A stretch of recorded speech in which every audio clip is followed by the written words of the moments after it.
ഈ വർഗീയത പടർന്നു കയറിക്കൊണ്ടേയിരിക്കുകയാണ്.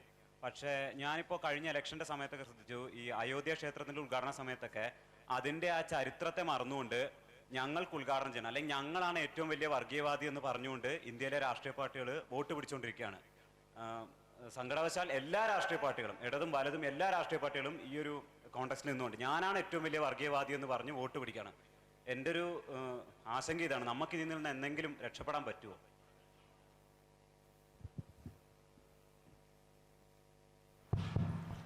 ആദ്യം ഞാൻ അതിലൊരു വിയോജിപ്പ് പറയട്ടെ. എല്ലാ പാർട്ടികളും അങ്ങനെ പറഞ്ഞില്ല കേട്ടോ. അങ്ങനെ പറയാനായിരിക്കും നമുക്ക് താല്പര്യം. അപ്പം നമ്മളൊരാൾ മാത്രം വിശുദ്ധനും ബാക്കി എല്ലാവരും മോശക്കാരെന്നൊരു തോന്നൽ വരുമല്ലോ. അങ്ങനെ കരുതരുത്. അയോധ്യയിലേക്ക് ക്ഷണപത്രം കിട്ടിയ ദിവസം തന്നെ അതിൽ പങ്കെടുക്കുന്നില്ലെന്നും അതൊരു പള്ളിയായിരുന്നു എന്നും പറഞ്ഞ പാർട്ടികളും ഉണ്ട്, നിശ്ചയമായിട്ടുണ്ട്. ഒരുപാട് ആലോചിച്ച് 2 ആഴ്ച കഴിഞ്ഞ് പോകുന്നില്ല എന്ന് തീരുമാനിച്ച ആളുകളും ഉണ്ട്. അവരെയും ഞാൻ മാനിക്കുന്നു. പുറപ്പെട്ടു പോയ ആളുകളും ഉണ്ട്. അതുകൊണ്ട് നമ്മൾ നോക്കൂ, നമ്മൾ എല്ലാ പ്രസ്ഥാനങ്ങളും ഒരുപോലെയാണ്, എല്ലാം ഒരുപോലെ വർഗീയമാണ് എന്നെല്ലാമുള്ള ഈ അരാഷ്ട്രീയമെന്ന് പുറമേ മേനി നടിക്കുന്നവരുടെ രാഷ്ട്രീയ യുക്തികളെ അതേപടി പിൻപറ്റരുത്. ഞാൻ രാഷ്ട്രീയം പറയുന്നു എന്ന് നിങ്ങൾ ആരോപിച്ചാൽ അതിനൊറ്റ അർത്ഥമേ ഉള്ളൂ, ഞാൻ നിങ്ങളുടെ രാഷ്ട്രീയം പറയുന്നില്ല എന്ന് മാത്രമാണ്. ഞാൻ വേറൊരു രാഷ്ട്രീയം പറയുന്നു. അതുകൊണ്ട് ഇന്ത്യയിലെ രാഷ്ട്രീയ പ്രസ്ഥാനങ്ങൾ, ഇപ്പോൾ ദേശീയ പ്രസ്ഥാനത്തിൻ്റെ വലിയ പാരമ്പര്യമുള്ള കോൺഗ്രസ് മതനിരപേക്ഷതയുടെ മൂല്യങ്ങളെ വേണ്ട പോലെ ഉയർത്തിപ്പിടിക്കുന്നുണ്ടോ എന്ന് ചോദിച്ചാൽ അതിൽ ധാരാളം വിമർശനങ്ങൾക്ക് വകയുണ്ട്. പക്ഷെ അപ്പോൾ പോലും മതനിരപേക്ഷതയെ ഒരു ഫണ്ടമെൻ്റൽ വാല്യൂ എന്ന നിലയ്ക്ക് ഏറ്റെടുക്കാനും ആകാവുന്ന നിലയിൽ അതിനോട് ഒത്തുപോകാനുമുള്ള പരിശ്രമങ്ങൾ കോൺഗ്രസ് നടത്തുന്നുണ്ട് എന്നുള്ളതും കാണാതിരിക്കരുത്. കാരണം നോക്കൂ, ഒരു ആദർശ സ്ഥാനത്ത് നിങ്ങളൊരു പാർട്ടിയെ പ്രതീക്ഷിച്ചിട്ട് അവിടെ കണ്ടില്ലെങ്കിൽ പിന്നെ നിങ്ങളൊന്നും ചെയ്യില്ല എന്ന് പറയാൻ പറ്റില്ലല്ലോ. നമുക്ക് ലഭ്യമായ സന്ദർഭത്തിലല്ലേ ഇടപെടാൻ പറ്റുള്ളൂ. ചരിത്രത്തിൽ ഇടപെടണമെങ്കിൽ ആദർശം കൊണ്ട് പറ്റൂല, ചരിത്രത്തിൽ കോൺക്രീറ്റ് സിറ്റുവേഷൻസ്. ആ കോൺക്രീറ്റ് സിറ്റുവേഷൻസ് നോക്കിയാൽ ഇന്ത്യയിലെ എല്ലാ പ്രസ്ഥാനങ്ങളും ഒരുപോലെ കമ്മ്യൂണലായി എന്ന് കരുതാൻ പറ്റില്ല. ഒട്ടുമേ കമ്മ്യൂണൽ പൊസിഷന് വഴങ്ങിയിട്ടില്ലാത്ത പാർട്ടികളുണ്ട്. കമ്മ്യൂണൽ എന്ന് വിളിക്കാവുന്ന പൊസിഷൻസിനോട് ചിലപ്പോഴൊക്കെ ഒത്തുതീർപ്പിലേർപ്പെട്ട പാർട്ടികളുണ്ട്. കമ്മ്യൂണൽ മാത്രമായി പോയ പാർട്ടികളുണ്ട്. അപ്പോൾ അവയ്ക്കിടയിലൊക്കെ ചില വ്യത്യസ്തതകളുണ്ട്. ആ വ്യത്യസ്തതകളെ തിരിച്ചറിഞ്ഞ് നമ്മുടെ കാലത്തിന് പറ്റാവുന്ന അത്രയും പോസിറ്റീവായി നമുക്ക് എന്ത് ചെയ്യാൻ പറ്റും എന്ന് ആലോചിക്കുകയാണ്. കേവലമായൊരു ആദർശവാദം കൊണ്ട് നമുക്ക് എവിടെ എത്തിച്ചേരാൻ പറ്റില്ല. അതൊരു വലിയ പ്രശ്നമാണ്. അത് നമ്മളെ നാം ഒഴികെ മറ്റെല്ലാവരും മോശക്കാരാണ് എന്ന ഒരു ആത്മരതിയിൽ കൊണ്ടുചെന്ന് കിട്ടും. അതുകൊണ്ടൊന്നും നിങ്ങൾക്ക് ലോകത്തെ നേരിടാൻ പറ്റില്ല. ലോകത്തെ നേരിടുമ്പോൾ ലോകത്ത് നിലനിൽക്കുന്ന യാഥാർത്ഥ്യങ്ങൾ, ഇപ്പോൾ ഇന്ത്യയിൽ മതനിരപേക്ഷതയ്ക്ക് വേണ്ടി നിലകൊള്ളുന്ന പാർട്ടികളെ എടുത്താൽ ആ പാർട്ടികളിൽ പലതും സമുദായവാദികളാണ്. ചിലരെല്ലാം വലിയ അഴിമതിയിൽ പെട്ടുപോയ പ്രസ്ഥാനങ്ങളാണ്. ചിലരൊക്കെ വ്യക്തിമഹത്വ പ്രസ്ഥാനങ്ങളാണ്. ഇങ്ങനെയുള്ള ധാരാളം പരിമിതികളുണ്ട്. പക്ഷെ ആ പരിമിതികളാണോ ഒന്നാമതായിട്ട് എടുക്കേണ്ടത്? വർഗീയതക്കെതിരെ അവരെടുക്കുന്ന ഫാഷിസത്തിനെതിരായ അവരുടെ പൊസിഷനാണോ ഒന്നാമതായിട്ട് എടുക്കേണ്ടത് എന്ന് ചോദിച്ചാൽ ഒരു സംശയം ഉണ്ടാവേണ്ട കാര്യമില്ല, ഫാഷിസത്തിനെതിരായ പൊസിഷനാണ്. അത് അവരുടെ മറ്റു പോരായ്മകളെ മറച്ചു വെക്കാൻ വേണ്ടിയിട്ടൊന്നുമല്ല. ഈ പോരായ്മകളെല്ലാം മാറ്റിയിട്ട് സിദ്ധാന്ത ശുദ്ധരായിട്ട് വരും, അപ്പം പ്രസ്ഥാനം ഉണ്ടാക്കാമെന്ന് കരുതിയാൽ പിന്നെ ഉണ്ടാക്കേണ്ടി വരില്ല കേട്ടോ. അതുകൊണ്ട് ഉള്ളിടത്തെ പ്രവർത്തിക്കാൻ പറ്റൂ. ഉണ്ടായി വരാനിരിക്കുന്ന ഒരു കാലത്ത് ഞാൻ പ്രവർത്തിച്ചേക്കാൻ തീരുമാനിച്ചാൽ പ്രത്യേകിച്ച് ഒന്നും ചെയ്യേണ്ടി വരില്ല. അതുകൊണ്ട് ഉണ്ടായി വരാനിരിക്കുന്ന ഒരു കാലമൊന്നുമില്ല. ഉള്ളതെന്തോ അതിനകത്താണ് നമുക്ക് പ്രവർത്തിക്കാൻ പറ്റുക. ആ നിലയിൽ ഇന്ത്യയിൽ ഒരു സെക്യുലർ ഫേസ് ഉണ്ട് എന്ന് തന്നെയാണ് ഞാൻ കരുതുന്നത്. പിന്നെ സെക്യുലറിസം എന്ന് പറയുന്നത് പാർട്ടികൾ ഉണ്ടാക്കുന്നത് മാത്രമൊന്നുമല്ല. സെക്യുലറിസം മനുഷ്യർ ജീവിച്ച ജീവിതമല്ലേ. നോക്കൂ, സെക്യുലർ സ്പേസ് എന്ന് പറയുന്നത് പാർട്ടികൾ പ്രമേയം അവതരിപ്പിക്കുമ്പോൾ ഉണ്ടാവുന്ന സാധനമൊന്നുമല്ല. എനിക്ക് നിന്നെക്കൊണ്ട് നിനക്ക് എന്നെക്കൊണ്ട് ആവശ്യമുണ്ടെന്ന് കരുതി നമ്മൾ അന്യോന്യം ചേർന്ന് ജീവിക്കുമ്പോൾ നമുക്കിടയിൽ ഉണ്ടായി വരുന്ന ഒരു സമത്വഭാവനയുടെ സാഹോദര്യ ബോധത്തിൻ്റെ തലം കൂടിയാണ് ഈ മതനിരപേക്ഷത. അത് മോളിൽ നിന്ന് കെട്ടിയിറക്കുന്നതല്ല, അതിവിടെ ഉള്ളതാണ്. ഇന്ത്യ സെക്യുലർ ആണ് എന്ന് പറയുന്നത് ബ്രിട്ടനിൽ നിന്ന് അല്ലെങ്കിൽ യൂറോപ്യൻ പാരമ്പര്യത്തിൽ നിന്ന് ഭരണഘടനയിലേക്ക് ഒരു വാക്കെഴുതി ചേർത്തുകൊണ്ടല്ല, അതിവിടെ ഉള്ളതുകൊണ്ടാണ്. അതിവിടെ സഹസ്രാബ്ദങ്ങളായി എത്രയോ പാരമ്പര്യങ്ങൾ തമ്മിൽ കലർന്ന് ഉണ്ടാക്കിയെടുത്തൊരു ജീവിതഗതിയുടെ ഒരു ഔട്ടർ പ്രൊജക്ഷനാണ് ഈ സെക്യുലർ എന്നുള്ള വാക്ക്. മനസ്സിലാവുന്നുണ്ടല്ലോ. അല്ലാതെ അതൊരു ഭരണകൂടം ഉണ്ടാക്കിയ സെക്യുലറിസം അല്ല. ഇപ്പൊ ഗാന്ധിയും നെഹ്റുവും തമ്മിൽ ഭരണപരമായുള്ള മൗലികമായ വ്യത്യാസത്തെക്കുറിച്ച് പറഞ്ഞാൽ ഗാന്ധിയുടെ സെക്യുലറിസം എന്ന് പറയുന്നത് അദ്ദേഹം ഇന്ത്യയുടെ ജീവിതത്തിനുള്ളിൽ നിന്ന് നിർദ്ധാരണം ചെയ്യാൻ ശ്രമിച്ച ഒന്നാണ്. ഈശ്വര അല്ലാ തേരേ നാം എന്ന് പറയാൻ ശ്രമിക്കുന്നു, ഹിന്ദുസ്ഥാനി എന്ന് പറയാൻ ശ്രമിക്കുന്നു, ഖിലാഫത്തിനെ ഏറ്റെടുക്കാൻ ശ്രമിക്കുന്നു. അങ്ങനെ പല വഴികളിൽ ഇന്ത്യയുടെ പാരമ്പര്യത്തിനുള്ളിലുള്ള ബഹുത്വത്തിൽ നിന്ന് മതാത്മകം തന്നെയായൊരു മതനിരപേക്ഷതയിലേക്ക് പോകാൻ പറ്റുമോ, അല്ലെങ്കിൽ ആ വാക്കൊന്ന് പരിഷ്കരിച്ച് പറഞ്ഞാൽ ആത്മീയ മൂല്യമുള്ളൊരു മതനിരപേക്ഷതയിലേക്ക് പോകാൻ പറ്റുമോ എന്നൊക്കെയുള്ള ചോദ്യങ്ങൾ ഗാന്ധിയിലുണ്ട്. അത് നമ്മുടെ ഗ്രാമജീവിതത്തിൻ്റെ ഉൾനാട്ടിലെ സാധാരണ മനുഷ്യരുടെ സഹജാവബോധത്തിൽ നിന്നാണ് ഗാന്ധി മതനിരപേക്ഷതയെ കണ്ടെത്തിയത്, വെസ്റ്റേൺ സെക്യുലർ ട്രഡീഷനിൽ നിന്നല്ല. നെഹ്റു ആകട്ടെ ഇന്ത്യൻ സെക്യുലർ ട്രഡീഷനെ യൂറോപ്യൻ സെക്യുലർ ട്രഡീഷനെ നമ്മുടെ ആധുനിക രാഷ്ട്രത്തിൻ്റെ ഘടനാ സംവിധാനങ്ങളിലേക്ക് കൂട്ടിവിളക്കുകയും നമ്മുടെ ഭരണകൂട സംവിധാനങ്ങളെ ആകാവുന്നത്ര മതനിരപേക്ഷമാക്കി ഉറപ്പിച്ചു നിർത്തുകയും ചെയ്തു. അതിൻ്റെ അവശിഷ്ട ജീവിതമാണ് ഇപ്പോൾ ബാക്കിയുള്ളത്.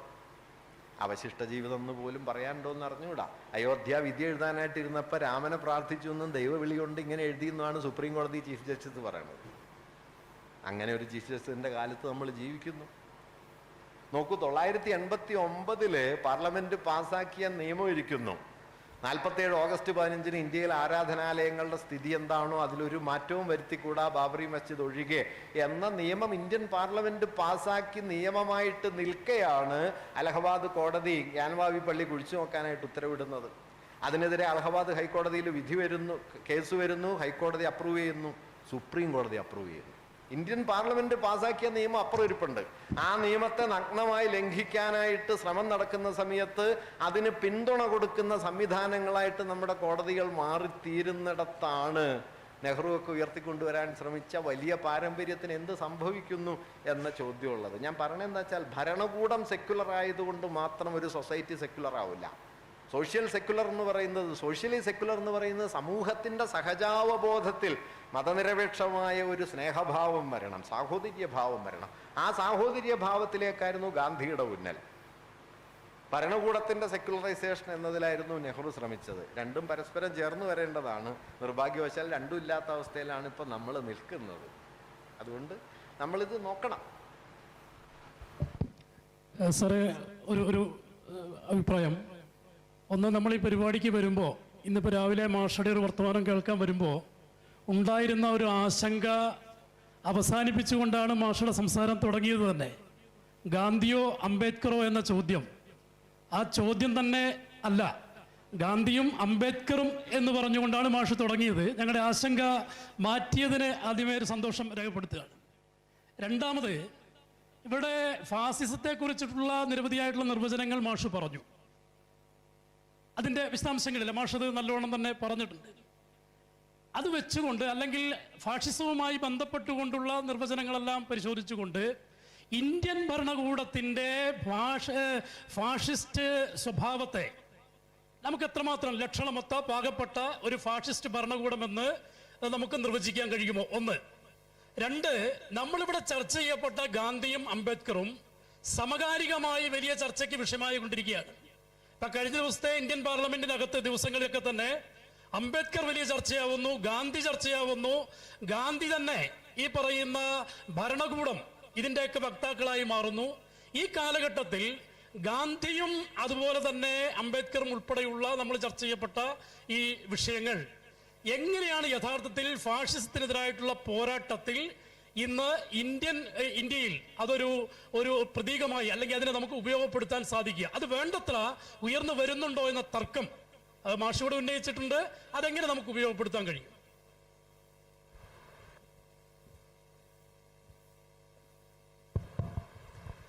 ഒന്ന്, ഇതിൻ്റെ തലക്കെട്ട് ഞാനിട്ടതല്ല കേട്ടോ, അതുകൊണ്ട് എനിക്ക് ഉത്തരവാദിത്വമില്ല. ഞാൻ അങ്ങനെ ഒരു ചോദ്യം ചോദിക്കില്ല.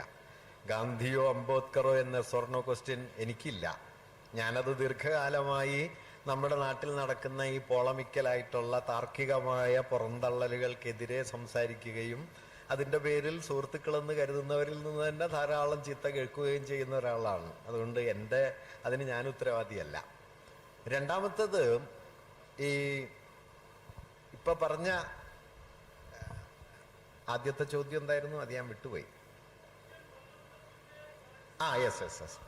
യെസ്, ഇന്ത്യൻ ഭരണകൂടം ഫാസിസ്റ്റ് ആണോ എന്ന ചോദ്യം ചോദിച്ചാൽ നോക്കൂ, അതിന് ഫാഷിസത്തിനൊരു സാർവലൗകിക മാനദണ്ഡം മുൻകൂറായി നൽകിയിട്ട് ആ സാർവലൗകിക മാനദണ്ഡത്തിന്റെ യുക്തിയിൽ നിങ്ങൾക്ക് ഇതിനെ വിലയിരുത്താൻ കഴിയുമോ എന്നതാണ് ഇതിലുള്ളൊരു പ്രശ്നം. നിശ്ചയമായിട്ടും ഇന്ത്യയിലെ ഫാഷിസം ജർമ്മനിയിൽ കണ്ടതുപോലെയോ ഒന്നും അല്ല. ഇപ്പൊ ജർമ്മനിയിൽ എന്താണ് സംഭവിച്ചത്? റിഷാഗിന് തീവച്ചു എന്ന് പറഞ്ഞ് പാർലമെന്റിനെ റദ്ദാക്കി, ഫ്യൂറർ സർവാധികാരിയായി, ജനാധിപത്യം സമ്പൂർണ്ണമായിട്ട് റദ്ദ് ചെയ്യപ്പെട്ടു, വംശീയമായ കൂട്ടക്കൊലയ്ക്ക് നിയമപരമായി ഉത്തരവിടുന്നു, ഹോളോകാസ്റ്റ് നിയമവൽക്കരിക്കപ്പെടുന്നു. അങ്ങനെ യൂറോപ്യൻ ഫാഷിസത്തിന്റെ, ഇറ്റലിയിലും ജർമ്മനിയിലും അരങ്ങേറിയ യൂറോപ്യൻ ഫാഷിസത്തിന് അതിൻ്റെതായ വളരെ പ്രകടവും പ്രത്യക്ഷവുമായ രൂപമുണ്ട്. യൂറോപ്പിന് പക്ഷേ ജാതി വ്യവസ്ഥയില്ല. ഞാൻ നേരത്തെ പറഞ്ഞ അഡോണോയുടെ തത്വത്തിലേക്ക് പോയാൽ മനുഷ്യർക്കിടയിൽ സാധ്യമാകാവുന്ന പാരസ്പര്യത്തെ സഹജമായി തന്നെ ഇല്ലാതാക്കുന്ന ഒരു ആഭ്യന്തര യുക്തിയായി ജാതി നിലനിൽക്കുന്നുണ്ടെങ്കിൽ ആ ജാതിക്കൊരു ഫാഷിസ്റ്റ് പൊട്ടൻഷ്യൽ ഉണ്ടോ എന്ന ചോദ്യം യൂറോപ്പ് സ്വയം ചോദിച്ചിട്ടില്ല. യൂറോപ്പിന് ആ ചോദ്യം ഉന്നയിക്കേണ്ടി വന്നിട്ടില്ല. പക്ഷെ നമ്മൾ ചോദിക്കണം. കാരണം നമ്മളെ സംബന്ധിച്ച് ഈ പറയുന്ന ഈ അപരവൽക്കരണത്തെയും അതിൻ്റെ ഹിംസാത്മകതയെയും, ഒരുപക്ഷെ പ്രത്യക്ഷ ഹിംസയേക്കാൾ ആഴത്തിൽ വേരോടിയ പരോക്ഷ ഹിംസ, ആ ഹിംസയൊക്കെ സാധ്യവും സാധുവുമാക്കിക്കൊണ്ട് ജാതി നിൽക്കുന്നുണ്ട്. ആ ജാതി ബന്ധങ്ങൾക്ക് മുകളിൽ മതപരമായ ധ്രുവീകരണം ശക്തിപ്പെട്ടു വരുന്നുണ്ട്. ഇന്ത്യയിലെ ഐഡന്റിറ്റി പൊളിറ്റിക്സ് ഒരു ഘട്ടത്തിൽ കരുതിയത് ഐഡന്റിറ്റികൾ വികസിച്ചു വന്ന് ഈ ഹിംസാത്മകമായ മത സ്വത്വത്തെ തകർത്ത്, ഹിന്ദു ഐഡന്റിറ്റിയെ തകർത്ത് പ്ലൂരാലിറ്റിയെ സ്ഥാപിക്കുന്നതാണ്. നടന്നില്ല കേട്ടോ, അതൊന്നും നടക്കില്ല. അതിനെല്ലാം വിഴുങ്ങിക്കൊണ്ട് എല്ലാ ജാതി സ്വത്വങ്ങളെയും ഉൾക്കൊള്ളുന്ന മതസ്വത്വമായി ഹിന്ദുത്വം കഴിഞ്ഞ 4 നൂറ്റാണ്ട് കൊണ്ട് വളർന്നു എന്നതാണ് നമ്മുടെ മുമ്പിലുള്ള യാഥാർത്ഥ്യം. എന്നു മാത്രമല്ല, ഒരുപക്ഷെ ഐഡന്റിറ്റി പൊളിറ്റിക്സിന്റെ, ദളിത് സ്വത്വ രാഷ്ട്രീയത്തിന്റെ ഏറ്റവും വലിയ ഐക്കണായിട്ട് ഉയർന്നു വന്ന മായാവതിയാണ് ഇന്ന് ഇന്ത്യയിലെ ഹിന്ദുത്വ രാഷ്ട്രീയത്തിന്റെ ഏറ്റവും വലിയ തുണക്കാരിയായി തെളിഞ്ഞു ഒളിഞ്ഞും പ്രവർത്തിച്ചുകൊണ്ടിരിക്കുന്നത് എന്ന ചരിത്രപരമായ വൻ വൈരുദ്ധ്യവും കൂടി നമ്മൾ കാണുന്നുണ്ട്. അതുകൊണ്ട് ഇന്ത്യയിലെ ഫാഷിസത്തെ മനസ്സിലാക്കാൻ ശ്രമിക്കുമ്പോൾ യൂറോപ്യൻ ഫാഷിസത്തിന്റെ അതേ ആശയാവലികൾ അല്ല. ഇപ്പൊ അടിയന്തരാവസ്ഥ ഭരണഘടനയ്ക്ക് അകത്തുള്ള ഒരു തത്വം ഉപയോഗപ്പെടുത്തിക്കൊണ്ട് സർവാധികാരത്തെ സ്ഥാപിക്കലായിരുന്നുവെങ്കിൽ ഇപ്പൊ നാം കാണുന്നത് ഭരണഘടനയുടെ തത്വത്തെ പ്രകടമായി ഒന്നുമേ ലംഘിക്കാതെ തന്നെ ഭരണഘടനയെ സമ്പൂർണമായി റദ്ദാക്കിക്കൊണ്ട് ഫാഷിസ്റ്റ് യുക്തിയിലേക്ക് എക്സിക്യൂട്ടീവ് നീങ്ങിക്കൊണ്ടിരിക്കുന്നതാണ്. ജുഡീഷ്യറിയെയും ലെജിസ്ലേച്ചറിനെയും വിഴുങ്ങുന്ന എക്സിക്യൂട്ടീവിന്റെ ഭീമാകാരമായ വളർച്ചയാണ് നമ്മൾ കാണുന്നത്. ഇപ്പൊ CRPCയും IPCയും മാറ്റി. CRPCയും IPCയും അതെല്ലാം പെർഫെക്റ്റ് ആണെന്നൊന്നും ഞാൻ പറയല്ല. പക്ഷെ 150 കൊല്ലത്തെ ചരിത്രം ഉണ്ടായിരുന്നു അതിന്. ഈ 150 കൊല്ലത്തെ ചരിത്രം മാറ്റി പുതിയ നിയമവ്യവസ്ഥ ഉണ്ടാക്കാനായിട്ട് 4 പേരുടെ 5 പേരുടെ ഒരു കമ്മിറ്റി ഉണ്ടാക്കുന്നു. അവർ 6 മാസം കൊണ്ട് നിയമങ്ങളൊക്കെ മാറ്റി എഴുതുന്നു, പേര് മാറ്റുന്നു, പേരെല്ലാം മാറ്റിയിട്ട് പുതിയൊരു സാധനം വരുന്നു. പൊടുന്നിനെ വരുന്നു. ഇന്ത്യൻ പാർലമെന്റിൽ എവിടെയെങ്കിലും ചർച്ച ചെയ്തിട്ടാണോ നമ്മുടെ ദേശീയ വിദ്യാഭ്യാസ നയം മാറിയത്? 4 നൂറ്റാണ്ട് കാലമെങ്കിലും ഇനി ഇന്ത്യയുടെ വിദ്യാഭ്യാസത്തെ നിർണ്ണയിക്കാൻ പോകുന്നതാണ് NEP എന്ന പേരിൽ കഴിഞ്ഞ 2020 വന്ന പുതിയ വിദ്യാഭ്യാസ നയം. പാർലമെന്റിൽ ചർച്ച ചെയ്തില്ല, നിയമസഭകളിൽ ചർച്ച ചെയ്തില്ല, സംസ്ഥാനങ്ങളുടെ അഭിപ്രായം തേടിയില്ല, ആ മേഖലയിൽ പ്രവർത്തിക്കുന്ന അധ്യാപകരോടോ വിദ്യാർത്ഥികളോടോ ചർച്ച ചെയ്തില്ല, ഒന്നുമില്ല. 5 പേരുടെ ഒരു കമ്മിറ്റി ഇരുന്ന് ഒരാൾ റിപ്പോർട്ട് ഉണ്ടാക്കുന്നു, ഇതാണ് ദേശീയ വിദ്യാഭ്യാസ നയം എന്ന് പ്രഖ്യാപിക്കുന്നു. പാർലമെന്റ്, ജുഡീഷ്യറി, നിയമപരമായ ആലോചനകൾ, സബ്ജക്ട് കമ്മിറ്റി, സെലക്ട് കമ്മിറ്റി എല്ലാം റദ്ദാവുകയും ഏകശാസനാധികാരം അതിന്റെ എല്ലാ സ്വഭാവവും പ്രകടിപ്പിക്കുകയും ചെയ്യുന്ന ഒരു പുതിയ രീതി within the framework of constitution എന്ന് തോന്നിപ്പിക്കുന്ന മട്ടിൽ പ്രവർത്തിക്കുന്നു. അംബേദ്കർ ഇത് മുമ്പ് പറയുന്നുണ്ട്, നിങ്ങൾക്ക് എത്ര മെച്ചപ്പെട്ട കോൺസ്റ്റിറ്റ്യൂഷൻ ഉണ്ടായിട്ടും കാര്യമൊന്നുമില്ല, പ്രവർത്തിക്കുന്നവർക്ക് ധാർമ്മിക ബോധമില്ലെങ്കിൽ കോൺസ്റ്റിറ്റ്യൂഷൻ കൊണ്ടൊന്നും രക്ഷിച്ചെടുക്കാൻ കഴിയില്ല. കോൺസ്റ്റിറ്റ്യൂഷൻ കൊണ്ട് രക്ഷിക്കാൻ പറ്റില്ല കേട്ടോ. കോൺസ്റ്റിറ്റ്യൂഷനെ കൊണ്ടു നടക്കുന്നവർക്ക് കോൺസ്റ്റിറ്റ്യൂഷണൽ മൊറാലിറ്റി വേണം. ആ മൊറാലിറ്റി ആകട്ടെ നിങ്ങൾക്ക് ക്ലാസ് എടുത്തുണ്ടാക്കാൻ പറ്റില്ല, സമരം ചെയ്തുണ്ടാക്കാനേ പറ്റൂ. അതുകൊണ്ട് നമ്മൾ അത് ഉണ്ടാക്കിയെടുക്കാൻ ശ്രമിച്ചുകൊണ്ടിരിക്കുക. ഇന്ത്യൻ ഫാഷിസത്തെ ഈ സവിശേഷ രൂപത്തിൽ മനസ്സിലാക്കാനായിട്ടും ശ്രമിക്കണം. പാർലമെന്റ് ഇല്ലാതായിട്ടില്ല, തെരഞ്ഞെടുപ്പ് ഇല്ലാതായിട്ടില്ല, നിയമങ്ങൾ റദ്ദാക്കപ്പെട്ടിട്ടില്ല, വംശീയ കൂട്ടക്കൊലയ്ക്ക് ഉത്തരവ് വന്നിട്ടില്ല എന്നതെല്ലാം ശരിയാണ്. എങ്കിലും നിങ്ങളുടെ വീട്ടിൽ ബീഫ് ഉണ്ട് എന്നുള്ളത് കൊണ്ട് നിങ്ങളെ തല്ലിക്കൊല്ലാം എന്നതും ഇന്ത്യയിലെ ഒരു യാഥാർത്ഥ്യമാണ്. അത് മതിയോ ഫാഷിസത്തിന് എന്ന് നമുക്ക് വേണമെങ്കിൽ ആലോചിക്കാം. കുറച്ചുകൂടി വേണോ അതോ ഇത്രയും മതിയോ എന്ന് ആലോചിക്കാവുന്നതേ ഉള്ളൂ.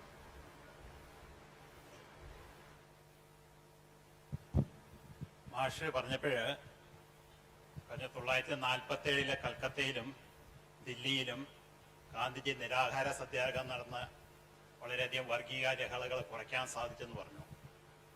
ഈ 47 ഗാന്ധിജി അത്ര നേരത്തെ ഉണ്ടായിരുന്ന പോലെ അത്ര ശക്തനായിരുന്നോ? ആയിരുന്നെങ്കിൽ പടിഞ്ഞാറ് ഭാഗത്ത് പോയി പഞ്ചാബ് ഭാഗത്ത് പോയിട്ട് അവിടുത്തെ ലക്ഷക്കണക്കിന് കൂട്ടക്കൊല ഒഴിവാക്കാൻ പറ്റില്ലായിരുന്നു. രണ്ടാമത് എന്ന് പറഞ്ഞാൽ 1942 ക്വിറ്റ് ഇന്ത്യ മൂവ്മെന്റിൽ വളരെ ശക്തനായിരുന്നു ഗാന്ധി. പക്ഷെ വല്ലാത്ത ഒരു വേണ്ട രീതിയിൽ ആ സമരം നടത്താത്തതുകൊണ്ട് സമരം പൊളിഞ്ഞുപോയി. ആ സമരം പൊളിഞ്ഞതിന് ശേഷം അതിനുശേഷം നമ്മൾ കാണുന്ന പാർട്ടീഷൻ എന്നുള്ള നയം രൂപീകരിക്കുമ്പോഴും അതിനെതിരായിട്ടൊരു നിരാഹാര സത്യാഗ്രഹം നടത്താൻ ഗാന്ധിജി തുനിഞ്ഞില്ല. അത് എന്തുകൊണ്ടാണ്? ഏറ്റവും വലിയ വർഗീയത ഒഴിവാക്കാൻ പറ്റുന്ന പാർട്ടീഷൻ തന്നെ ഒഴിവാക്കാൻ വേണ്ടി അദ്ദേഹം മുന്നിട്ടിറങ്ങിയിരുന്നെങ്കിൽ അതിന് സാധിച്ചിരുന്നെങ്കിൽ സാധിക്കുമായിരുന്നില്ലേ? അപ്പൊ അങ്ങനെ ഗാന്ധിജി ആ ആയപ്പോഴേക്കും ഒരു ദുർബലനായ ഒരു ഗാന്ധിജിയല്ലേ നമ്മൾ കാണുന്നത്. നോക്കൂ, ഗാന്ധിയുടെ ബലം എന്ന് പറയുന്നത് സംഘടന കൊണ്ടുണ്ടായ ബലമല്ല. 45-ന് ശേഷം ഗാന്ധിയെ കോൺഗ്രസ് അങ്ങനെ പരിഗണിച്ചിട്ടൊന്നുമില്ല എന്നുള്ളത് ശരിയാണ്. അവസാന കാലത്തെ ഗാന്ധിയുടെ പ്രാർത്ഥനാ യോഗങ്ങളിലൊക്കെ ടാഗോറിന്റെ പഴയ പാട്ടാണല്ലോ, ഏക്കലെ ചെലോരോ, ഒറ്റയ്ക്ക് നടക്കൂ, നിങ്ങൾ പറയുന്നത് ആരും കേൾക്കുന്നില്ലെങ്കിൽ ഒറ്റയ്ക്ക് നടക്കൂ. ഗാന്ധി ഒറ്റയ്ക്ക് നടക്കുകയായിരുന്നു. പക്ഷെ ഗാന്ധിക്ക് ബലമില്ലായിരുന്നു എന്ന് കരുതിയാൽ പ്രയാസമാവും. കാരണം 66,000 പട്ടാളക്കാർ പഞ്ചാബിൽ വിചാരിച്ചിട്ട് നടക്കാത്ത കാര്യമാണ് 3 ദിവസം നിരാഹാരം കിടന്ന് ഗാന്ധി കൽക്കട്ടയിൽ സാധിച്ചെടുത്തത്. ഇന്നത്തെ ഒരു പ്രധാനമന്ത്രി നിരാഹാരം കിടന്ന നാട്ടുകാര് മൂപ്പര് മരിച്ചു കോട്ടയെന്ന് കരുതി കുറച്ചുകൂടി കലാപം കൂട്ടാനാ വഴി, അല്ലാതെ കലാപമൊന്നും ഇല്ലാതാവില്ല. ഗാന്ധിയുടെ നിരാഹാരത്തിനൊരു പ്രത്യേകതയുണ്ട് കേട്ടോ. ഗാന്ധി ഡൽഹിയിൽ കൽക്കട്ടയിൽ നിരാഹാരം കിടക്കുമ്പോ ആംഗ്ലോ ഇന്ത്യൻ റെജിമെന്റ് നിരാഹാരത്തിലാണ്. നിങ്ങൾക്ക് പ്രതീക്ഷിക്കാൻ പറ്റില്ല. ഗാന്ധി നിരാഹാരം കിടക്കുന്നു, പട്ടാളം നിരാഹാരം അനുഷ്ഠിക്കുന്നു. ഡൽഹിയിൽ ഗാന്ധി നിരാഹാരം കിടക്കുമ്പോ ലണ്ടനിൽ ആർതർ മോർ എന്ന് പറയുന്ന പത്രപ്രവർത്തകൻ നിരാഹാരം കിടക്കുന്നുണ്ട്. ഗാന്ധിയുടെ നിരാഹാര മാർഗം ശരിയല്ല എന്ന് കരുതിയിരുന്ന ആളായിരുന്നു ആർതർ മോർ. കാരണം നിരാഹാരം എന്നത് ഒരു ബലപ്രയോഗ രീതിയാണ്, നെഗോഷിയേറ്റ് ചെയ്യാണ് വേണ്ടത്. അല്ലാതെ ആളുകളെ ഞാൻ പട്ടിണി കിടക്കുന്നു പറഞ്ഞ് ഭീഷണിപ്പെടുത്തുന്നത് ശരിയല്ല എന്ന് പറഞ്ഞ് ഗാന്ധിയുടെ നിരാഹാര രീതിയെ വിമർശിച്ച ബ്രിട്ടീഷ് പത്രപ്രവർത്തകനായിരുന്നു. ഗാർഡിയന്റെ പത്രപ്രവർത്തകനായിരുന്നു. പക്ഷെ കൽക്കട്ടയിലെ ഗാന്ധിയുടെ നിരാഹാരം കൊണ്ട് കൽക്കട്ടയെ ഗാന്ധി പിടിച്ചു കെട്ടിയത് കണ്ടതിന് ശേഷം ആർതർ മോർ പറഞ്ഞു, ഞാൻ എന്റെ അഭിപ്രായം മാറ്റുന്നു. ഇന്ന് മാത്രമല്ല, 48 ജനുവരി 13 ഗാന്ധി ഡൽഹിയിൽ നിരാഹാരം തുടങ്ങിയപ്പോ ആർതർ മോർ അവിടെ പട്ടിണി കിടന്നു. 5 ദിവസം മൂപ്പരും ഗാന്ധിയുടെ കൂടെ പട്ടിണി കിടന്നു. അവിടെ മൂപ്പര് പട്ടിണി കിടക്കണ്ടെന്ന് അറിഞ്ഞിട്ട് 18-ാം തീയതി തന്റെ നിരാഹാരം പിൻവലിച്ച ഉടനെ ഗാന്ധി കൊടുക്കുന്ന ഒരു നിർദ്ദേശം, ഇയാൾക്കൊരു കമ്പി അടിക്കണം, ഉടനെ തന്നെ ഭക്ഷണം കഴിച്ചു തുടങ്ങരുത്, പതുക്കെ പതുക്കെ കഴിക്കണം എന്ന്. കാരണം ആക്രാന്തം മൂത്ത് കഴിച്ച് മരിച്ചു പോകുമല്ലോ. ഗാന്ധിക്ക് പിന്നെ നിരാഹാരമൊക്കെ നല്ല ശീലമായതുകൊണ്ട് 22 ദിവസം കിടന്ന ആളാ. 21 ദിവസം ഗാന്ധി നിരാഹാരം കിടന്നുണ്ട്. അതുകൊണ്ട് 5 ദിവസമൊക്കെ മൂപ്പർക്ക് ഒരു പ്രശ്നമല്ല. പക്ഷെ 5 ദിവസം പട്ടിണി കിടന്ന് വിശപ്പ് മൂത്തിട്ട് ആദ്യം തന്നെ ഒരുമിച്ച് ഭക്ഷണം കഴിച്ചാല് സംഗതി കുഴപ്പമാവും എന്നുള്ളതുകൊണ്ട് അയാൾക്ക് കമ്പി അടിക്കാനാ ഗാന്ധി പറയുന്നത്.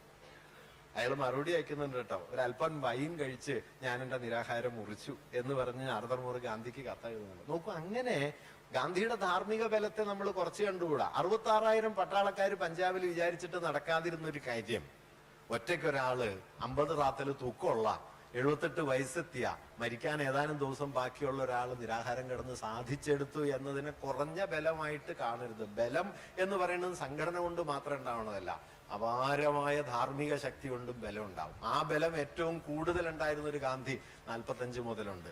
വാസ്തവത്തിൽ പഞ്ചാബിലേക്ക് പോകാനാണ് ഗാന്ധി കൽക്കട്ടയിൽ നിന്ന് പുറപ്പെട്ടത്. മൗണ്ട്ബാറ്റനും നെഹ്റു ഒക്കെ പട്ടേലും ഒക്കെ ഗാന്ധിയോട് പഞ്ചാബിലേക്ക് പോകണം എന്നാണ് ആവശ്യപ്പെട്ടതും. അതിനുവേണ്ടിയാണ് 47 സെപ്റ്റംബർ 7 കൽക്കട്ടയിൽ നിന്ന് പുറപ്പെട്ട് 9-ാം തീയതി ഡൽഹിയിൽ വന്നിറങ്ങുന്നത്. പഞ്ചാബിലേക്ക് പോകാൻ വേണ്ടിയിട്ടാണ്. പക്ഷെ ഡൽഹിയിൽ വന്നിറങ്ങി അന്ന് വൈകുന്നേരം ഹുമയൂൺ ടോംബിൽ പോയി വന്നതിന് ശേഷമാണ് പഞ്ചാബിലേക്ക് പോകുന്നില്ല, ഡൽഹിയെ തിരിച്ചു പിടിച്ചില്ലെങ്കിൽ ഇന്ത്യ ബാക്കിയുണ്ടാവില്ല എന്ന് ഗാന്ധി തീരുമാനിക്കുന്നത്. കാരണം ഡൽഹി ഗാന്ധിക്ക് അറിയുമായിരുന്നു ഇന്ത്യയുടെ ഒരു മെട്രോപൊളിറ്റൻ കൾച്ചറാണ്, ഇന്ത്യയുടെ ഒരു വലിയ ബഹുസംസ്കാരത്തിന്റെ കേന്ദ്രമാണ്. എത്രയോ പാരമ്പര്യങ്ങൾ, എത്രയോ വംശാവലികൾ വന്ന് പിൻവാങ്ങി അതെല്ലാം കൂടിക്കലർന്നു നിൽക്കുന്ന ഇന്ത്യയുടെ ഒരു ഹൃദയം ഡൽഹിയിലുണ്ടെന്ന് ഗാന്ധിക്ക് അറിയായിരുന്നു. അതുകൊണ്ട് ഡൽഹിയെ വിട്ടിട്ട് നിങ്ങൾക്ക് ഇന്ത്യയെ തിരിച്ചു പിടിക്കാൻ കഴിയില്ല, അതുകൊണ്ട് ഞാൻ ഇവിടെ നിൽക്കുന്നു. ഗാന്ധി അന്ന് വൈകുന്നേരം കാണാൻ വന്ന ഒരു അഭയാർത്ഥി പറയുന്നുണ്ട്, ഇയാൾ വല്ല ഹിമാലയത്തിലും പോയി തപസ് ചെയ്യൂ എന്ന് പറയുന്നുണ്ട്. ഗാന്ധി അവരോട് പറഞ്ഞത്, ഇതാണ് എന്റെ ഹിമാലയം, this is my Himalaya, I will stay here എന്ന് പറഞ്ഞ് ഗാന്ധി നിൽക്കുന്നുണ്ട്. കോൺഗ്രസ് ഒക്കെ വിട്ടു എന്നുള്ളത് ശരിയാണ്. വിഭജനത്തിന്റെ ഘട്ടമായപ്പോ വിഭജനം വേണ്ടാന്ന് ഇന്ത്യയിൽ പറഞ്ഞ ഏക ആള് ഗാന്ധിയാണല്ലോ. ഗാന്ധി മാത്രമേ ഉള്ളൂ. ബാക്കി എല്ലാവരും കരുതിയത് ഈ വിഭജനത്തിന്റെ യുക്തി വന്ന സമയത്ത് ഇന്ത്യയിലെ ബ്രിട്ടീഷ് ഗവൺമെന്റും മൗണ്ട് ബാറ്റനും ക്യാബിനറ്റ് മിഷനും ഒക്കെ കരുതി എന്താന്ന് വെച്ച് കഴിഞ്ഞാൽ ഈ അതിർത്തി ഗ്രാമങ്ങളിൽ 5 or 6 ലക്ഷം ആളുകൾ അങ്ങോട്ടും ഇങ്ങോട്ടും സ്ഥാനഭ്രംശം വരും എന്നല്ലാതെ മറ്റൊന്നും പ്രതീക്ഷിച്ചിട്ടില്ല. ഗാന്ധി പറഞ്ഞു, ഇന്ത്യ ചരിത്രത്തിൽ നിങ്ങൾക്ക് ഒരു കാലത്തും പരിഹരിക്കാൻ കഴിയാത്ത മാരകമായ വിപത്താണ് വരാനിരിക്കുന്നത്. കോടിക്കണക്കിന് മനുഷ്യർ അഭയാർത്ഥികളായി, ലക്ഷക്കണക്കിന് ആളുകൾ കൊല്ലപ്പെട്ടു. അങ്ങോട്ടും ഇങ്ങോട്ടും പുറപ്പെട്ട തീവണ്ടിയിൽ നിറയെ മനുഷ്യരായിരുന്നു. ചെന്ന് ചേർന്നപ്പം നിറയെ ശവങ്ങളാണ്. ഡൽഹിയിലേക്ക് പഞ്ചാബിൽ നിന്ന് വന്ന എല്ലാ തീവണ്ടിയിലും ശവങ്ങളാണ്. റാവൽപിണ്ടിയിലേക്ക് ഇവിടെ നിന്ന് പോയ എല്ലാ തീവണ്ടിയിലും ശവങ്ങളായിരുന്നു. ശവത്തിന്റെ വണ്ടിയാണ് അവിടെ എത്തിയത്. പുറപ്പെട്ടത് മനുഷ്യരുടെ വണ്ടിയായിട്ടാണ്. ഇതൊക്കെ ഗാന്ധിക്ക് അറിയായിരുന്നു. ഗാന്ധി ഒറ്റക്കൊലാണ് എന്നതുകൊണ്ട് ഞാനിത് മുമ്പേ പറഞ്ഞല്ലോ, ഇങ്ങനെ ഒരു കലാപം വരും എന്ന് ഞാൻ മുമ്പേ പറഞ്ഞല്ലോ, നിങ്ങൾ കേട്ടില്ലല്ലോ എന്ന പരിഭവിച്ചിരിക്കുകയല്ല. അതിന്റെ നടുവിലിറങ്ങി ഗാന്ധി. നവഖാലിയിൽ ഒറ്റയ്ക്ക് നടന്നു. ഗാന്ധിയുടെ വഴി തടയാൻ വേണ്ടിയിട്ട് ഗാന്ധി നടക്കുന്ന വഴികളിൽ കുപ്പിച്ചില്ല് വാരി വെതറിയിരുന്നു. ഗാന്ധി അതിനെ നേരിട്ടത് അന്ന് വരെ താൻ ഉപയോഗിച്ചിരുന്ന ചെരുപ്പ് ഊരി വെച്ചിട്ട് ചെരുപ്പില്ലാതെ കുപ്പിച്ചില്ലിലൂടെ നടന്നു. മൂന്നാം ദിവസം ആ വഴിയിലെ എല്ലാ കുപ്പിച്ചില്ലും പോയി. ഇതായിരുന്നു ഗാന്ധിയുടെ ആത്മബലം എന്ന് പറഞ്ഞു. അതുകൊണ്ട് ഗാന്ധിക്ക് ബലമില്ലായിരുന്നു എന്ന് കരുതിയാൽ ശരിയല്ല. പക്ഷെ ഗാന്ധി പറഞ്ഞത് അന്ന് കേൾക്കാൻ ഇന്ത്യയില് കോൺഗ്രസ് തയ്യാറായിരുന്നില്ല, മുസ്ലിം ലീഗ് സന്നദ്ധായിരുന്നില്ല. ജിന്നയെ പോയി ഗാന്ധി പലവട്ടം കാണുന്നുണ്ട്.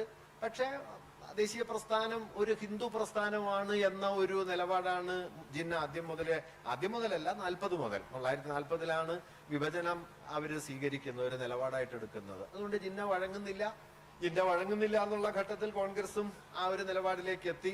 ഗാന്ധി ഒറ്റയ്ക്കായിപ്പോയി. അത് ശരിയാണ്. പിന്നെ ജിന്നയ്ക്കും കോൺഗ്രസിനുമെതിരെ ഗാന്ധിക്ക് ഒരു നിരാഹാരം നടത്താമായിരുന്നില്ലേ എന്നതൊരു ചോദ്യമാണ്. വാസ്തവത്തിൽ നടത്തിയാൽ എന്താകുമായിരുന്നു എന്ന് എനിക്ക് അറിഞ്ഞുകൂടാ. പക്ഷെ ഗാന്ധി അതിന് തുനിഞ്ഞില്ല എന്നുള്ളത് ഒരു ശരിയായ കാര്യമാണ്. അത് ഗാന്ധിയുടെ നടക്കാതെ പോയ ആഗ്രഹത്തെ കുറിച്ച് കൂടി പറയാം കേട്ടോ. ഗാന്ധിയുടെ അവസാനത്തെ ആഗ്രഹം എന്തായിരുന്നു എന്ന് വെച്ചാൽ, ഫെബ്രുവരി 2 ഗാന്ധി വാർധയിലേക്ക് പോകാൻ ടിക്കറ്റ് ബുക്ക് ചെയ്തിട്ടുണ്ട്.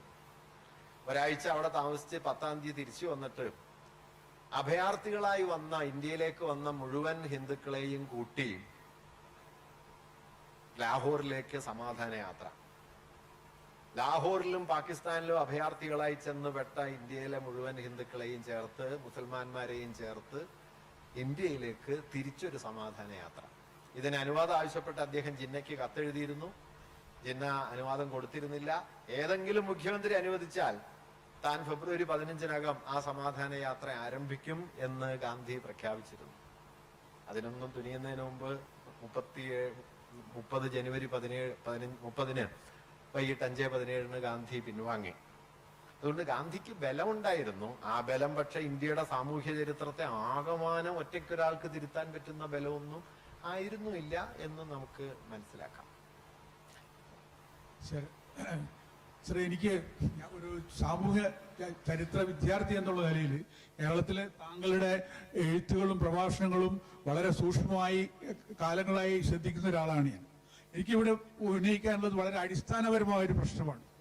ഗാന്ധിയെക്കുറിച്ച് താങ്കൾ അദ്ദേഹത്തിന്റെ ധാർമ്മികതയെക്കുറിച്ചും സത്യം, അഹിംസ തുടങ്ങിയ മൂല്യങ്ങളെ കുറിച്ചൊക്കെ എടുത്തു പറയുകയുണ്ടായി. എനിക്ക് ചോദിക്കാനുള്ള ഒരു കാര്യം, ലോക ചരിത്രത്തിൽ തന്നെ ഏറ്റവും ക്രൂരമായ ഹിംസാത്മകമായ ഒരു വ്യവസ്ഥയാണ് ജാതി വ്യവസ്ഥ, വർണ്ണവ്യവസ്ഥ. ആ വർണ്ണവ്യവസ്ഥയുടെ വളരെ ശക്തനായ വക്താവ്, മരണം വരെ അതിൽ നിന്നും അദ്ദേഹം മാറിയതായിട്ട് നമുക്ക് കരുതാൻ പറ്റൂല. അങ്ങനെയുള്ള ഒരു ഹിംസാത്മകമായ വ്യവസ്ഥയുടെ വക്താവിന് അഹിംസാവാദി എന്ന് പറയുന്നതിന്റെ യുക്തി എനിക്ക് അറിയുന്നില്ല.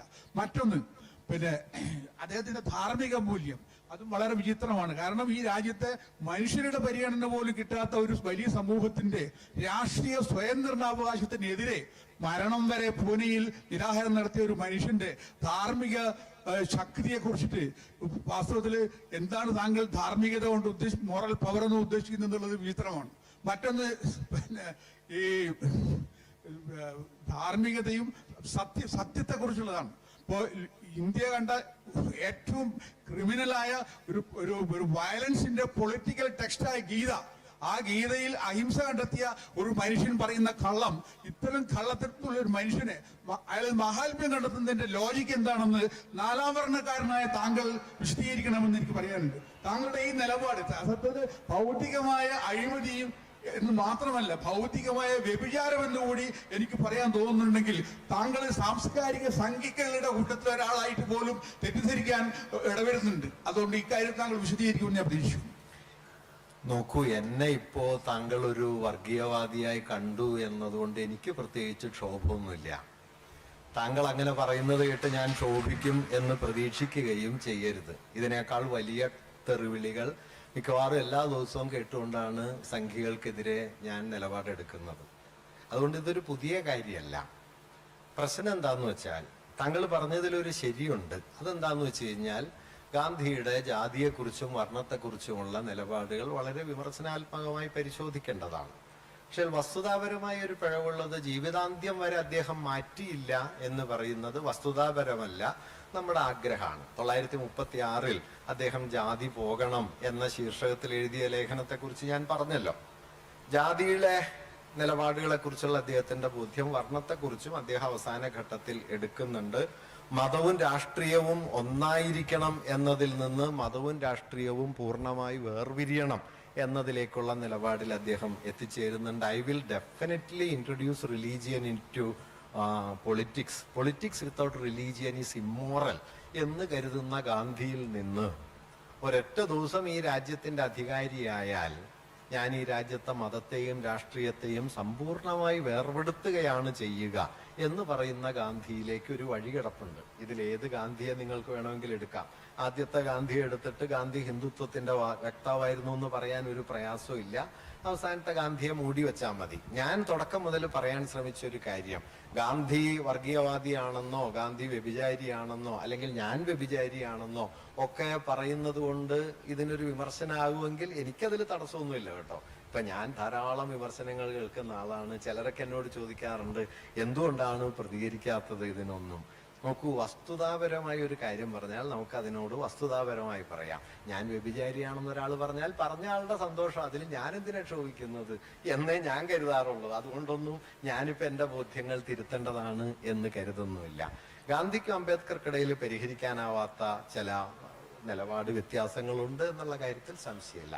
പക്ഷെ രണ്ട് കാര്യം ഞാൻ നിങ്ങളുടെ ശ്രദ്ധയിൽപ്പെടുത്താൻ ആഗ്രഹിക്കുന്നു. അതിലൊന്ന്, 924 വൈക്കം സത്യാഗ്രഹത്തിന് ശേഷം ജനതയിൽ എഴുതിയ ലേഖനത്തിൽ ഗാന്ധി പറയുന്ന ഒരു കാര്യം.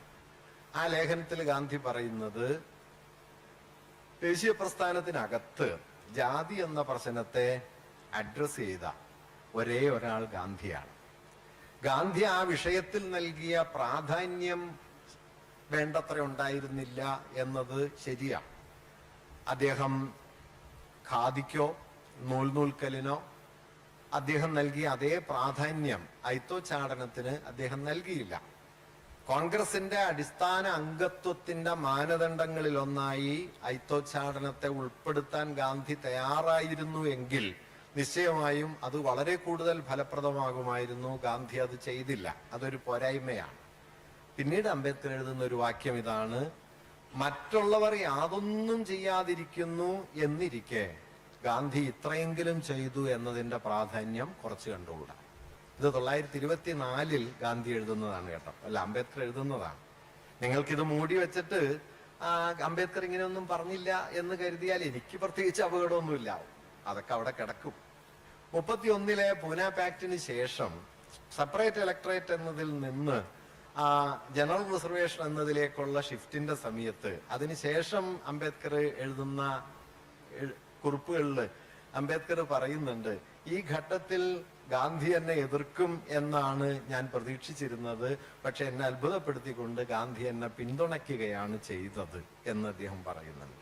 അദ്ദേഹം അവിടെ നമ്മൾ അപ്രതീക്ഷിതമായി കാണാവുന്ന ഒരു വാക്യം കൂടി പറയുന്നുണ്ട്, സൂക്ഷിച്ചു നോക്കിയാൽ എന്റെ നിലപാടുകൾ തന്നെയായിരുന്നു ഗാന്ധിയുടേത് എന്ന കാര്യം വിസ്മയകരമായി ഞാൻ തിരിച്ചറിയുകയും ചെയ്തു എന്നും ആ ഘട്ടത്തിൽ അദ്ദേഹം പറയുന്നുണ്ട്. പിന്നീട് അവർക്കിടയിലെ വൈരുദ്ധ്യങ്ങൾ വികസിച്ചു വന്നു. അതുകൊണ്ട് ഈ സെപ്പറേറ്റ് ഇലക്ടറേറ്റിനെ കുറിച്ചുള്ള 930-32 കാലത്തെ തർക്കങ്ങൾ, അല്ലെങ്കിൽ ജാതിയെക്കുറിച്ച് 20കളിൽ ഗാന്ധി എടുത്ത നിലപാട്, 40കളിൽ എടുത്ത നിലപാട്, ഇത്തരം കാര്യങ്ങൾ ഉന്നി നിന്നുകൊണ്ടാണോ ഗാന്ധിയെ നാം ഇപ്പൊ കാണേണ്ടത്, അംബേദ്കറെ ഇപ്പൊ കാണേണ്ടത് എന്നത് ആലോചിക്കേണ്ട കാര്യമാണ്. ഞാൻ താങ്കൾ ഈ പറഞ്ഞ കാര്യം കൊണ്ട് ഞാൻ ഒരു കാര്യം കൂടി പറയാം. 948-49 ഭരണഘടനാ അസംബ്ലിയില് ഭരണഘടനയുടെ കരട് അവസാന ചർച്ചയ്ക്ക് വരുന്നത്, അതിൽ റിസർവേഷൻ എന്നതിനെ കുറിച്ചുള്ള ചർച്ച വന്ന സമയത്ത് റിസർവേഷൻ ഇന്ന് നമ്മൾ കാണുന്ന ജനറൽ റിസർവേഷനാണ്, സ്പെഷ്യൽ ഇലക്ടറേറ്റ് അല്ല, പ്രത്യേക സംവരണ മണ്ഡലങ്ങളല്ല, പൊതുമണ്ഡലങ്ങൾക്ക് സംവരണം ഏർപ്പെടുത്തുന്ന രീതിയാണ് ഭരണഘടനാ അസംബ്ലിയിൽ വന്ന കരടിലുള്ളത്. ആ കരടിനെതിരെ അന്ന് ഭരണഘടനാ അസംബ്ലിയില് PC ഠാക്കൂർ എന്ന് പേരായിട്ടുള്ള ബംഗാളിൽ നിന്നുള്ള ഭരണഘടനാ അസംബ്ലി അംഗം അതിനെതിരെ നിലപാടെടുക്കുന്നുണ്ട്. സെപ്പറേറ്റ് ഇലക്ടറേറ്റ് ആവശ്യപ്പെടുന്നുണ്ട്. അംബേദ്കർ ഡ്രാഫ്റ്റിംഗ് കമ്മിറ്റിയുടെ ചെയർമാനാണ്. അംബേദ്കറാണ് ആ ചർച്ച നയിക്കുന്നത്. അംബേദ്കർ അന്ന് സംസാരിച്ചിട്ടില്ല. നിങ്ങൾക്കിത് വ്യക്തമാവണമെങ്കിൽ ഏറ്റവും ഒടുവിൽ വന്ന അംബേദ്കറുടെ ജീവചരിത്രം, ഞാൻ അതുവരെ വായിച്ചിട്ടാണ് ഈ പറയുന്നത്, ആനന്ദ് തെൽത്തുംബയുടെ ഐക്കണോക്ലാസ്റ്റിൽ അദ്ദേഹം അത് വിശദമായിട്ട് പ്രതിപാദിച്ചിട്ടുണ്ട്. എന്തുകൊണ്ട് എന്ന കാര്യം അദ്ദേഹവും വിശദീകരിച്ചിട്ടില്ല. അന്ന് അതിനുവേണ്ടി 3 അംഗങ്ങൾ സെപ്പറേറ്റ് ഇലക്ടറേറ്റ് എന്ന ആവശ്യം ശക്തമായി ഉന്നയിക്കുകയും ഈ റിസർവേഷൻ പോളിസി വാസ്തവത്തിൽ പര്യാപ്തമല്ല എന്ന് പറയുകയും ചെയ്യുന്നുണ്ട്. അംബേദ്കർ പക്ഷെ അന്ന് ആ പൊസിഷൻ എടുക്കുകയല്ല ചെയ്തത്. ബുദ്ധമതത്തിലേക്ക് 5 ലക്ഷം അനുയായികളോടെ മാറാൻ അംബേദ്കർ തീരുമാനിച്ച സമയത്ത് ബുദ്ധമതത്തിൽ ചേരുന്നവരുടെ സംവരണാനുകൂല്യങ്ങൾ നഷ്ടപ്പെടുമെന്ന നിയമനിർമ്മാണം ആ ഘട്ടത്തിൽ വന്നിരുന്നു. അപ്പോ അത് വേണമോ എന്ന ചോദ്യം ഉന്നയിച്ച സമയത്ത് അംബേദ്കർ പറയുന്നത്, എന്നും ഈ റിസർവേഷന് കീഴ്പ്പെട്ട് അതിന്റെ ഇരകൾ മാത്രമായി കഴിയുകയല്ല, സമത്വമുള്ള ജനതയായിട്ട് മാറുകയാണ് വേണ്ടത് എന്ന പൊസിഷൻ അദ്ദേഹം ആ ഘട്ടത്തിലും എടുക്കുന്നുണ്ട്. ഞാൻ പറഞ്ഞതല്ല, ഇതെല്ലാം ഡിബേറ്റബിൾ പോയിന്റ്സ് ആണ്. നിശ്ചയമായും ഇതിലൊക്കെ ശരിതെറ്റുകളെ സംബന്ധിക്കുന്ന തോന്നലുകൾ അല്ലെങ്കിൽ ശരിതെറ്റുകളെ സംബന്ധിക്കുന്ന വീക്ഷണങ്ങൾ ഉണ്ടാവും. ആ വീക്ഷണങ്ങളൊക്കെ നമുക്ക് അന്യോന്യം സംവദിക്കാവുന്നതുമാണ്. അതിനപ്പുറം ഗാന്ധി ഒരു വഞ്ചകനായിരുന്നു എന്നോ, ഗാന്ധി ഒരു, താങ്കൾ പറഞ്ഞ ധാരാളം അധിക്ഷേപ വാക്കുകളുണ്ട്, അതിൽ കവിഞ്ഞ അധിക്ഷേപ വാക്കുകൾ ഗോഡ്സെയും പറഞ്ഞിട്ടുണ്ട്. അതുകൊണ്ട് ഇതൊരു പുതിയ കാര്യമൊന്നുമല്ല. അതെല്ലാം ധാരാളമായിട്ട് പറഞ്ഞിട്ടുണ്ട്. നിങ്ങൾ ഒരാൾ മാത്രമൊന്നുമല്ല, ഇന്ത്യയിൽ വർഗീയവാദികൾ ഈ നമ്മൾ ഉന്നയിക്കുന്നതിന്റെ എത്ര കനത്ത വിദ്വേഷം ഗാന്ധിക്കെതിരെ പ്രസരിപ്പിച്ചിട്ടുണ്ട്. ഇതിനെല്ലാം ശേഷവും ഗാന്ധി തുടരുന്നല്ലോ. അതുകൊണ്ട് ഗാന്ധി തുടരുന്നു തന്നെയാണ് ഞാൻ കരുതുന്നത്. എന്നെ സംബന്ധിച്ച് ഇക്കാര്യത്തിൽ സംശയമൊന്നുമില്ല. ഗാന്ധിക്ക് ധാർമ്മിക ബലം ഉണ്ടായിരുന്നു എന്ന കാര്യത്തിൽ, ഗാന്ധി സത്യത്തിൽ ഉറച്ചു നിന്ന ആളാണ് എന്ന കാര്യത്തിൽ എനിക്ക് വ്യക്തിപരമായി സംശയമൊന്നുമില്ല. താങ്കൾക്ക് അതിനോട് വിയോജിക്കാനുള്ള 100% സ്വാതന്ത്ര്യവുമുണ്ട്. അതിനോട് ഞാൻ ചേരണമെന്ന് ദയവായിട്ട് വാശി പിടിക്കരുത്. നമുക്ക് അന്യോന്യം വ്യത്യസ്തതകൾ കിട്ടാം.